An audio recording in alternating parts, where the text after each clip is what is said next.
Yeah, there's some other way, right? Somebody is using MS Office, they are into cloud, and if you talk about something at your data lake, data warehouse, and talk about anything, it is in cloud. Especially on the pandemic, if you talk about most of the organization or enterprises looking forward to the cloud, whether it is a private, public, or whatever it is. This is not a convenience, it is it is accelerated to moving towards the cloud. And cloud is not a cheap again. It is not the cost where we can save it getting into the cloud. To be very honest, unless until it is the economic of scale or what you need a niche skill or technologies or how you leverage the cloud, it depends on that, right? So today we will talk about how we are getting into the cloud and how the cloud economy works. What is the green cloud you are talking about, technology you are talking about the clouds, and how we can leverage those services effectively, efficiently. That is what we are going to discuss about. Today we have eminent panelists over here, Rajalalkshmi and Santosh. So we will quickly brief about yourself and what is your passion in the technology perspective. Then you can brief out of them, we can start discussion about it. Yeah, so it should be over to Rajalalkshmi. Good afternoon, everybody. Good afternoon. I just quickly finished my lunch and came inside. I know, as they were saying, post-lunch sessions are going to be really tough. I have already introduced myself during my talk here. So I'm Rajalalkshmi. I've been with Zoho for 23 years. So I've been part of various product developments. We do have our own data center. Even though I don't work directly with the data center part of it, maybe based on my experience, I'll be able to share what are some things that are important when you move to the cloud and what you need to take care. We'll continue the discussion. Thanks. First of all, thank you so much, Pradipta, for introducing us. You're very nice of yourself. I don't have like Rajalakshmi said, anything to proud longer years of time for one company. I've worked across companies like Nokia, Microsoft, Panasonic before joining Crompton. I'm currently associate with Crompton. I have 22 years of experience in the industry. And Pradipta, you talked about the passion. So obviously, my passion was always from the beginning was in electronics and software. And eventually, when in early 2000s we got IoT and cloud, popping up, surfacing over, I quickly jumped over my shift to that. So continuing the same passion and inclination. Yeah, great, Santosh. Of course, we'll be starting today. We are talking about more of the data center and the cloud journey. Everybody has those experience in the cloud. So why the data centers are there? Because the data, we need to have data for data center, digitization for the digitization what you talk about for the data. And we talk about the digital transformations. What is happening today? It is all for the those data. So much data we have and generated. If you talk about that World Economic Forum and also a lot of research organizations has already said that there are gigabyte of data it is getting from not only for IT side of it. It is a OT side of it. A lot of telemetry data we wanted to do. A lot of the digitization is happening on those OT side of it, the operational or IoT or IoT side of it. Today, if you see that smart city, talk about smart city or the smart factories or talk about the industry 4.0 or might be you are talking about your lighthouse kind of certification on industry side of it. So everywhere we have talked about data. Okay, so where the data goes, it goes from that your edge devices, sensor going towards to the cloud. Okay, so data is everywhere today and a lot of gigabyte data to storing in the data center. So today those public clouds, you can talk about AWS, Google, or might be Azure per se, or might be IBM Cloud, Oracle Cloud. So many clouds are coming into the data center. So the data center becomes so efficient, or you have to make that so efficient that it gives us economy scale, right? You need to see always your AWS charges should be your OpEx should be reduced year on year. That is your target, right? AWS is also the same thing. Google is also same thing. How do you see that optimizing by the economy or might be OpEx of it, right? So everybody knows that the cloud is always have their own pros and cons, right? So how do you think that this cloud can make you the data center can you make you more efficient so that the business what the benefit they got they can pass on to the customers like us, right? So that is what we are going to discuss today. If you're talking about next generation data center, so how and what the organization get benefit out of it? See, Rajalalkshmi, can you just have some inputs on that? Okay. So as we were discussing, data is today available everywhere. So it used to be like you call it as data warehousing or data lake or whatever format you talk about. It used to be a time frame where we know exactly what are some things that we are collecting, where we are storing because it was on premise, and sometimes when we don't want it, we will go ahead and reinitiate it or restructure it. We were doing that as developers during early days, but with cloud, there is no option of there is no thing for reinitializing or deleting the data. There is so much of data that is available without being used.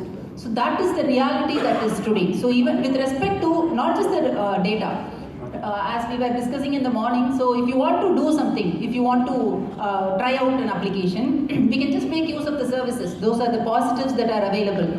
But at the same time, how many of us look into the cost factor that is involved in it? A lot of time we don't. So while we sign up, we give our card information, and then with that, our job is done. Somebody else is paying. That's the finance department who takes care of paying it. If we go through the bill, we will know how much of it is underutilized. There is a study that says that 30% of your infrastructure is not utilized. So, which means it might look simple or small numbers. But if you talk of when we want to process huge amount of data and when we are talking about enterprises, when you calculate and do the math, we can see how much is being underutilized and how much is being wasted. And that is adding to all the carbon footprint, whatever we have been talking, which we will discuss later. But today, if we have to see from an organizational point of view, and it's not just the organization's responsibility. I will say it is every individual's responsibility. If you are using something on the cloud, make sure you look at the bill every month. See if you are really using those resources. See if you can do some optimizations on those resources. There are certain things that I'll talk later on. What are some of the optimizations that you can do for efficiently utilizing your resources, or some things to check for. Only if you start doing it from an individual, then you can see that we are trying to use it in an efficient way. It's not just the organization that defines the policies, it is every person's responsibility is what I would want to say. Yeah. Thanks, Rajalalkshmi. It's highlighted precisely that at the end of the day, or end of the year, if you talk about the OPEX, how much you have saved or how much you have budgeted, that is important. Anyhow, you talk about the cloud. If you're getting to cloud journey, anyhow, you have to work your calculation right, and you have to ensure that it gives the business value to you, and how much you can leverage or utilize the maximum utilization of resource is the key. And the next, moving to Santosh, then what is the science behind, if you talk about the efficiency, we are talking about a lot of things in data center. So how that, our cloud provider can give us, such benefits if they get some benefit? What is that efficiency you can talk about? Yeah, I think resonating to what Rajalalkshmi said, I think first of all, we need to understand why do we need to make a journey, transformation journey from on-prem to cloud, right? I mean, traditionally, if you see, because I am a millennial, like most of the people sitting over here, we have seen the times changing. I'm sure when we joined our organization for the very first time, we were on the companies or offices where all the data was there on-prem, right? We have servers, our machines running in the offices itself, and then we slowly and gradually saw a shift of data from our on-prem, infrastructure to cloud infrastructure. Now, obviously, initially, if you look at the journey, the cloud transformation was a very expensive affair. And also people were concerned about the privacy, security of our data. So organizations were concerned. They didn't want to make that makeshift happening. But as we progress to, as the transformation journey begins, the people understand the value of, having data available anywhere and everywhere. Because cloud will provide you inherent benefits, which I think on-prem will not. For example, the availability of data, the remotability, right? The integrity, the backups. And today, as we are talking, as we're sitting over here, we can of course say that the cost of my entire company's or organization's IT on the cloud is comparatively less than what I used to run on-prem, or what it could be actually in today's days if I would even consider to be running my all businesses or transactions on on-prem. It's basically a very expensive affair. So I think organizations are slowly understanding the fact, and that's where, when we talk about efficiency then, right? So obviously, if you look at efficiency, not just running the businesses, but also if we see the data at which the people at which they want to explore or translate or fetch the data, even in those terms the efficiency has been tremendously increased. We have also seen the times where we had pandemic, and most of the organization which were in the very legacy eras, right, they were still running their data operations on-prem. They found a lot of difficulties running their operations or having a business continuity. But organizations which were matured enough to quickly transform, they had all their operations running. And I was an example of, I have seen that examples very closely because I joined Crompton in the times of pandemic, where even starting from my onboarding to even the product creation for the first 1.5 years, we have done everything almost remotely, not coming to the offices. So obviously the efficiency of not just running your data on the cloud, but efficiency in terms of using it by the people has been also increased tremendously. Yeah, absolutely. What Santosh is highlighting basically the energy efficiency we are talking about. So today if you talk about energy efficiency, it is more about your power usage efficiency you can talk. Because all data center is consuming a huge amount of the power, right? You can talk about megawatt, gigawatt, lot of power plant. So if you can ask all of our audience, which is the number one, number one, that means it's the geolocation side of it, or the largest data center in the world? Anybody has any answer on that? What is the largest data center in the world? You can Google it, right? Of course, it is a China Telecom. Is having the largest data center, huge amount of megawatt, gigawatt kind of power they are consuming. But bringing to, I'm not talking about who's the largest, and I'm not checking the queues around, but I'm talking about the amount of electricity, amount of power consumption is happening. It is giving you completely the economy of scale. If the people are using effectively those, your PUE, that is what is called is power usage efficiency. It is beyond 1.5, it is very bad. And they will be charging you on the customer, or might be they will be charging you and getting per rack charges and all, it will go high. So while you're selecting any data center, it might be any hyperscaler, or might be you are talking about any data center in the world. This is what the consumption is taken about.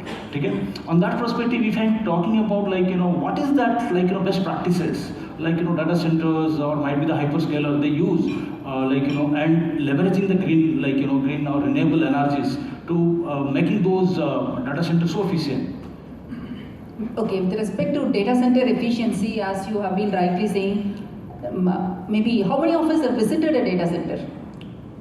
Yeah, there are quite a few of them. I think you should be part of the panel here explaining your experiences. Honestly, I have not visited a data center, but we have worked with people at Zoho. We have our own data center, so we have had the discussions and we know what we have to take care of. So in that sense, based on what we have been doing, if you have to see, first thing is with respect to efficiency, the unused resources that I was talking about. So we have to find out them and we have to shut them down. So shut down the dead resources when they are not in use, because that will bring down 30%. So we are talking about efficiency, making use of green data center, renewable resources, all that is there. But when you are not utilizing something, let's bring it down. That should be number one for efficiency. Then the number two would be what is the technology that is being used. Again, as I was discussing in my presentation, when you are moving to a data center, or when you are using a software, unless otherwise you use the right technology, you may not be using it efficiently. If you try to use a legacy system in an advanced data center setup, it will not be efficient. So you have to look for, are we using it correctly? That is something that we have to look into. And if we are not using, we have to adopt to that, and we have to learn how efficiently it has to be used and then use it. To give an example, in our own data centers, we have fine-tuned at the hardware level. We all know we use Linux softwares, Linux systems in the sandboxing. We have done some fine-tuning at the hardware level so that you can make it efficient and you can bring down the number of instances that can be used. And this should also be passed on to the application that are being deployed. Are we using it efficiently? It's not that, okay, it is available. Today storage is available. In any numbers it is available. So it starts with the individual. I keep telling my children, they take hundreds of photos. They don't delete it at all. Okay, so data deletion is important. Why are you taking this? They don't even understand. The next generation don't even understand there is so much that is going to be wasted and that is not being utilized, and they are also contributing to all these extra wastages that are being there. So these small things actually matter, because first is awareness.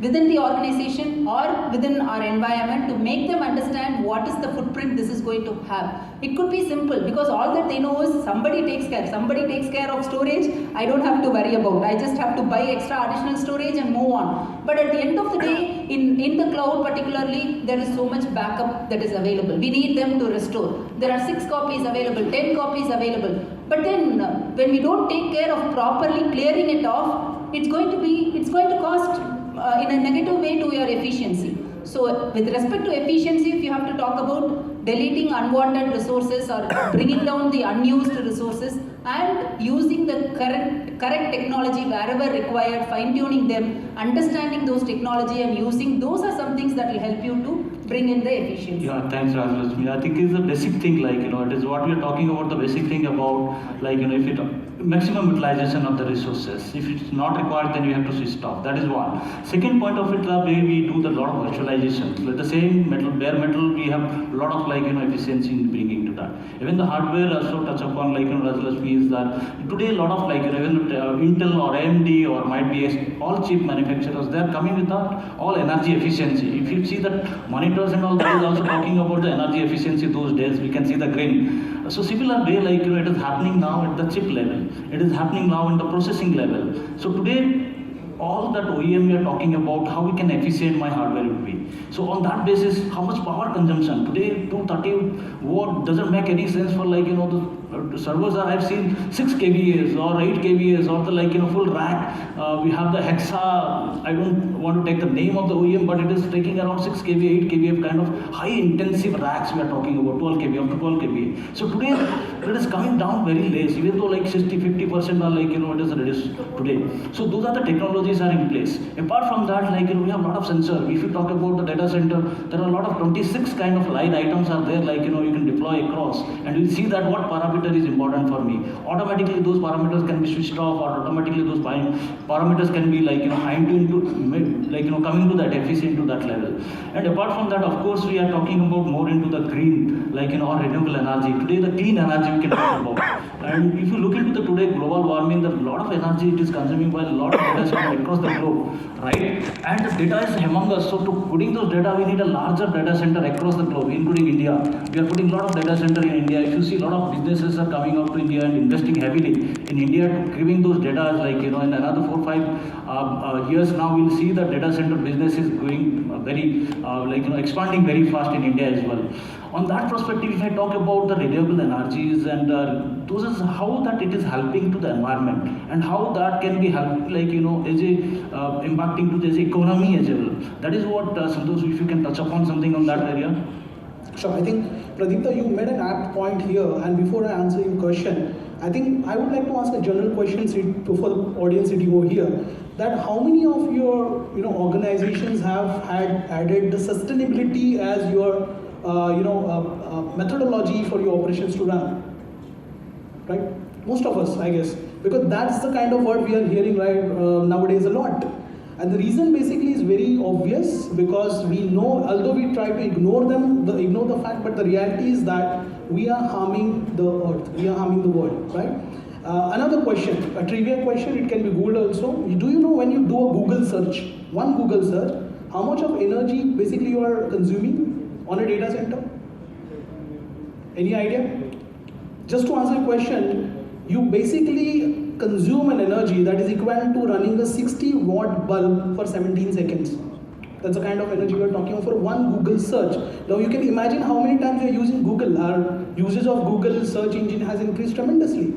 And that is the reason, I guess, we need to look at the fact that the government of India, basically, if I give an example, right, because I'm from consumer industry.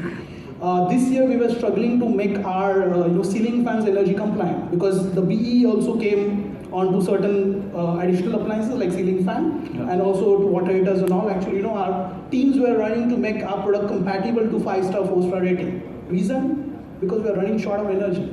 And where is this energy coming from? All non-renewable sources, frankly speaking. We have very less, even if we say the fact, if we go around, the fact remains that the renewable sources are very less, at least as far as India is concerned.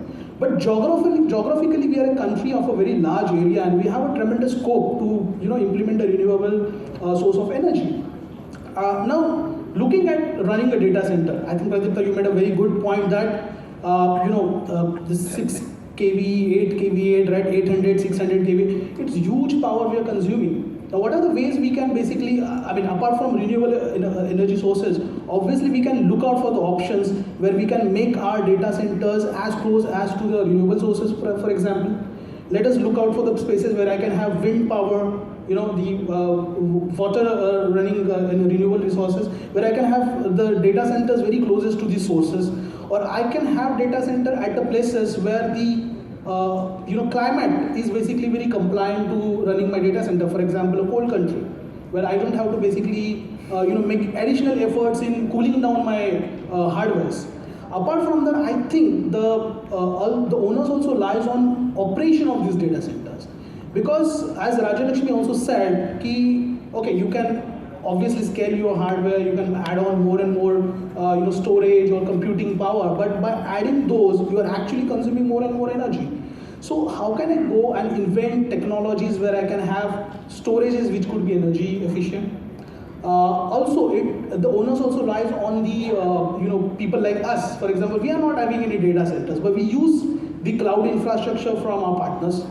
But indirectly or directly or indirectly, we are contributing to that the additional energy that is consumed. So what way I can contribute? If I ask this question, the answer lies basically if we could make optimized programs, because if you ask our engineers or teams, the technical teams, when we make a certain programs, they can have loopholes in certain ways that they can consume more and more energy. Can I make it more optimum? Can I make it run faster on a low resource or computing power devices? That is something every engineer has to also look beyond.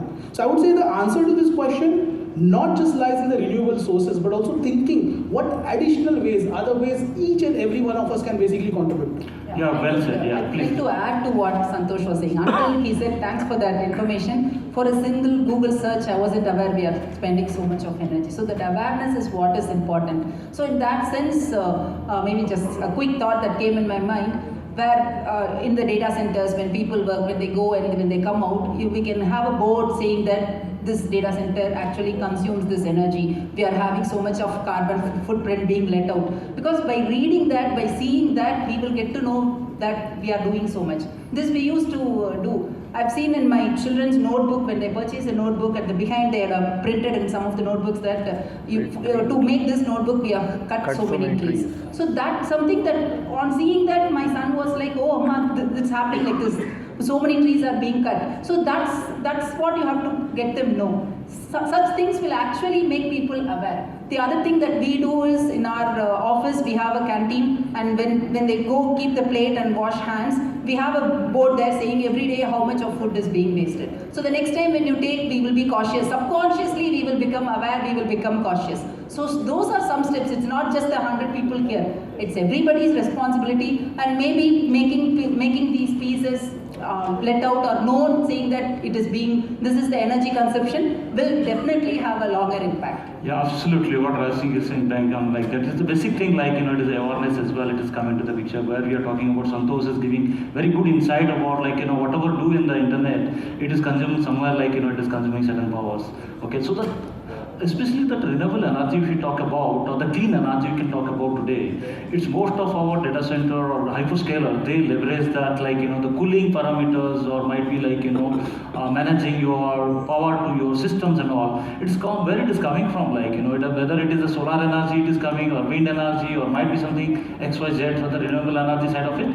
So all hyperscaler, if you talk about, they're leveraging that the sea, under the sea there is a data center there, right? And sometimes people talk about everything is all that their OEMs data center running on your solar power or the solar grid. Similarly, as a nation, we have also committed for contributing to ourselves. So everybody has to start thinking about how we can contribute to those perspectives while you're taking some decision about the cloud, and especially if they're running your data center your own. So that is where it is coming. And second point is, of course, what will do all those things? If there is some infrastructure, legacy infrastructure, or there is a built out some data center, it is already there. But how we can bring those or leverage those kind of data center and making the shift the way it is happening on-prem to cloud, it is all easy right now. But making those a traditional data center, again making into the lot of greenery data center or green computing side of it, how and where, like, you know, what are the parameters we can think about it? Or might be if you know certain places like, you know, some of the computing or green computing technologies which can help us to getting into or migrating those computing horsepower to that, so that we can be much more greener, or might be that carbon footprint will be little lesser. So what is that you can think about?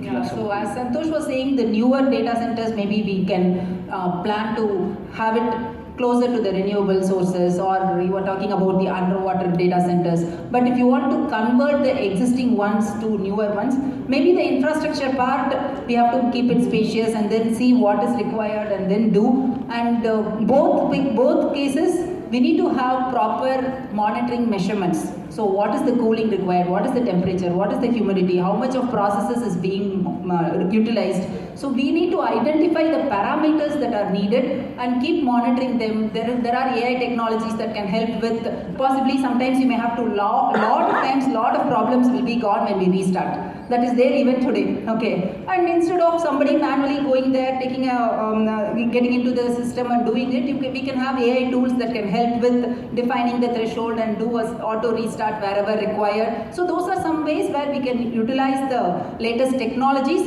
and make sure we are using it in an efficient way. And in spite of all this, if you have a data center which you are converting to a newer one and you are not able to be closer to a renewable resource, it's an organization's responsibility to make sure some way or the other you compensate by adding more trees to the environment. We do that. We have an artificial mountain that is being planted with 60,000 trees, so that we cannot reduce the carbon footprint in the data center, but at least in some way we can contribute to the society. So the society and the environment has to be in the thought process, and some way or the other we can get it done. Yeah, exactly. That is what the sustainability you are talking about, the EHS you are Yes. talking about, right? It's the environment, health and safety part of it.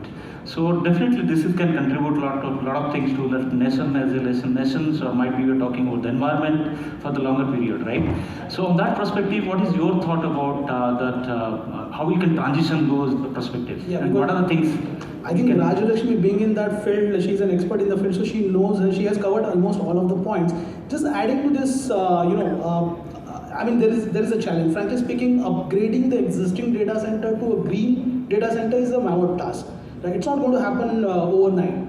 So first of all, we'll have to see a progressive update on this. Let's see what can be done. Number one, can we upgrade infrastructure? Now we all know that data center generate huge amount of heat, and we require ventilation system, cooling system to do that. So can we use cooling system that would be much more energy efficient? I can give you example. For example, when the times when we were using ceiling fans, which were all induction based, they were consuming 75 watt of power. Right? Now we have BLDC fans that consumes only 25 to 30 watt of power. So can we go for technologies, be it a motor technology, be it a cooling technology, where we can have much and more energy efficiency, and you can see basically we are talking of here 30 to 75. It's almost 50% of the reduction in the energy consumption. That's first part. Secondly, can I have? I always believe that software can do a lot of magic, right? Obviously, hardware is one thing, and the development of hardware is a little slow process, because we have seen that over the years, right? However, software can do a lot of magic. So can we do algorithms that can quickly identify, as like Rajalalkshmi was saying, key systems where we can monitor and controls, right? So this control and monitoring can be adaptive, can be AI based, can be quickly transformative, so that the wastage that is happening, that can be prevented. And thirdly, the optimization. Do we really need that much amount of a cooling or a ventilation system? Can I have an optimum where I can increase the reliability of my data centers, whereas maintaining the requirement for energy consumption? Yeah, absolutely. I think Santosh, the point is more of like how efficiently in all the levels, software, hardware, leveraging the new technologies, and to making those data center efficient, because otherwise everything is there is no on-prem data center, everything moving to the cloud. It is like up to the hyperscaler how is managed. That is not my lookout, right? That is another way we can think about. But having said that, everybody is having a responsibility while you finalizing or like any of the hyperscaler or private, public or hybrid data centers, we have to have those efficiency parameters. Efficiency doesn't mean only for that technology efficiency, it give you moral of your cost effective as well on the side, right? It is always the ROI and TCO is giving you always the business case to be right. So while I would like to summarize here, thanks Santosh and Rajalalkshmi, you have given very insightful on this point, and especially that when you talk about technology, what are the technology you are bringing to them? Virtualization is one side of it. Second side of it, your energy efficient hardwares to be in place. Third is touch upon INMN. You are talking about those. How proactively instead of reactively we can act upon those. While you finalizing certain hardware, what are the things you will finalize, or what are the things you have to look into while you are building a data center or moving to the certain private and public or hybrid data center or multi-cloud data center on per se. So what is the? This is what you have to see that numbers while you choosing your computing. Let's say for is it what is that T3 or T4 or T5 or mega kind of memory consumption, all those right size of hardware value choosing your instances in the cloud. So this is what we are talking about, and the renewable energy or the clean energy what we talk about, that is plays a crucial role for as a country and as a industry or a data center per se if you talk about, because the consumption is heavy and the energy consumption is huge. So looking into today's geopolitics, if you see that if one of that of your country is supplying certain things, supply chain is completely stopped. If you can talk about your semiconductors or talk about your oil or talk about so how resilient or how depending upon your infrastructure and through this energy sufficient in your country, that is important, right? So on that perspective, I can have some questions from all of you guys, if you can have something or any questions of yours we can address by all of us. Yeah. Yeah. Can we have the mic, please? Yeah.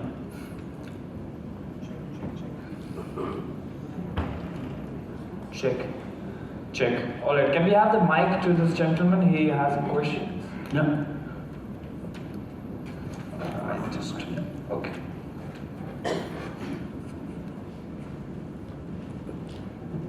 Thank you.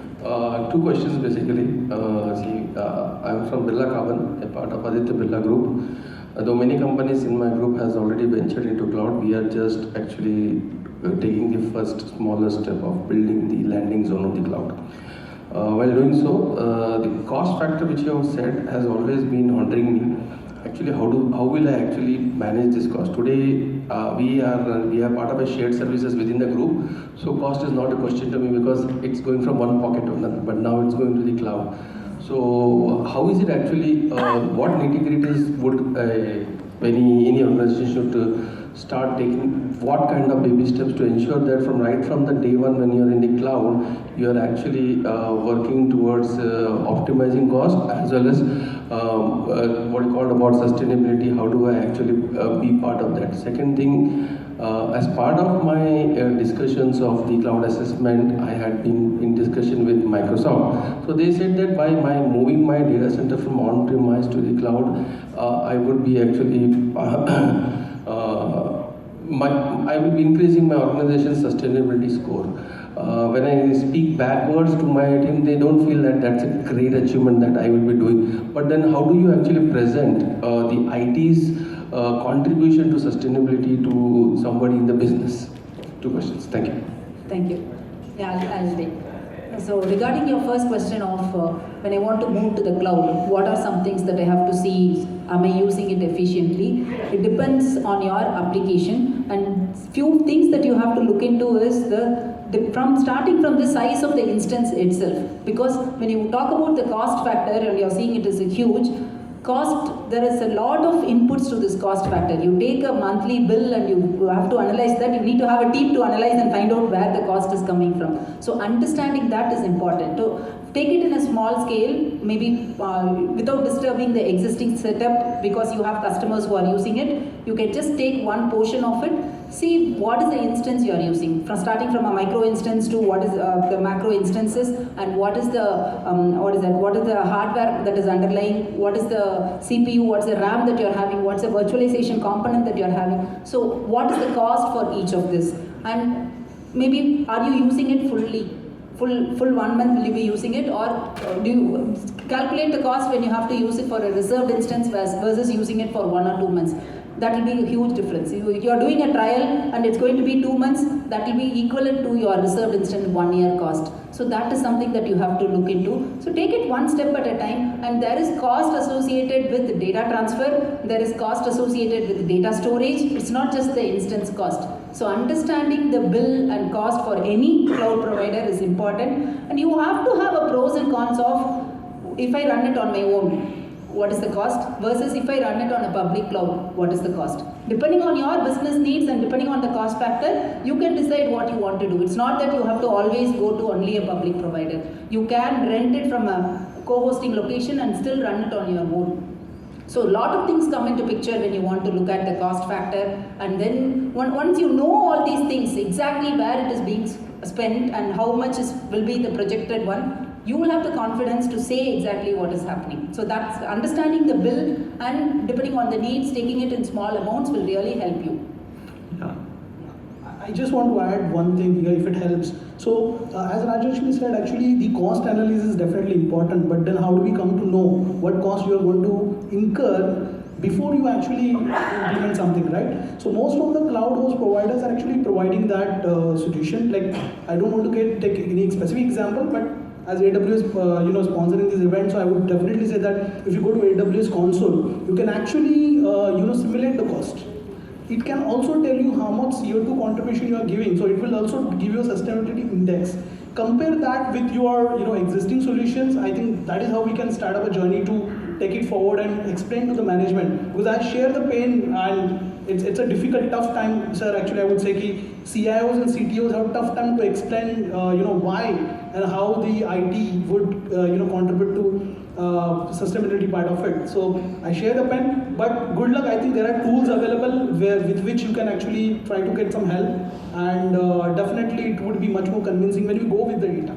Yeah, absolutely. I think it is a proper analogy, thorough analysis of those the resources. The resources, that means your network, or talk about the landing zone, what you talk about, and talking about your geolocations, or might be the seismic zone kind of, how is it required your application, everything to be in DR or BCP perspective. So all those perspective, I think we should look into those before analyzing. Of course, the carbon footprint, what you're talking about, we cannot give you tangible kind of some of the numbers or quantitative numbers will not be there, but of course we will be having some of the tools what is highlighted. We can show that the commerce or operation cost is going down. Looking into your CPU configuration, looking into size of the configuration, traffic analysis of the landing zone, and how many instances we can create different geolocations or seismic zone, whatever you talk about. So on that perspective, it depends upon your businesses, nature of businesses, how criticality your data is. On those perspective, I think we have to look into the overall perspective, right? Thanks, Santosh. I think Thank you. Rajalalkshmi is highlighted. Any more questions, guys? No, Yeah. Sheikh, thank you so much. That's why I'm standing right here. Thank you so much. Big thank you. Can we have a round of applause? Thank you. Thank you, Pradipta, for moderating the session. A big thank you to Rajalalkshmi, and thank you, Santosh sir, for joining in and putting your valuable points in. May I request now our Mr. Mark Parkins from Peak to please join us on the stage and felicitate our moderator first, Mr. Pradipta Patro.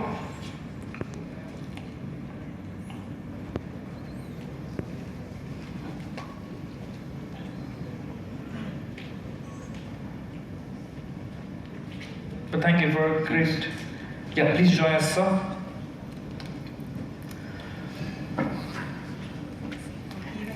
All right, he just went out to get you in. All right. I request now, as your memento is with him, I would request. Yeah, great. Thank you. May I request you to please felicitate Mr. Pradipta for conducting this session. Thank you so much. Thank you.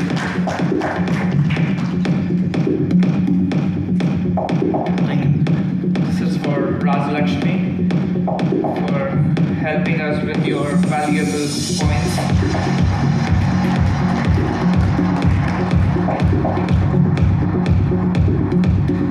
This is for Mr. Santosh Ambekar. Thank you so much, sir. And just to save on time, I'll quickly call upon the next speaker as well. May I request Dr. Pradipta Patro, Advisor, Government Affairs Advisory Council, Cloud Security Alliance, to please join us on stage. A big thank you to all the participants. Thank you so much, Mark, for making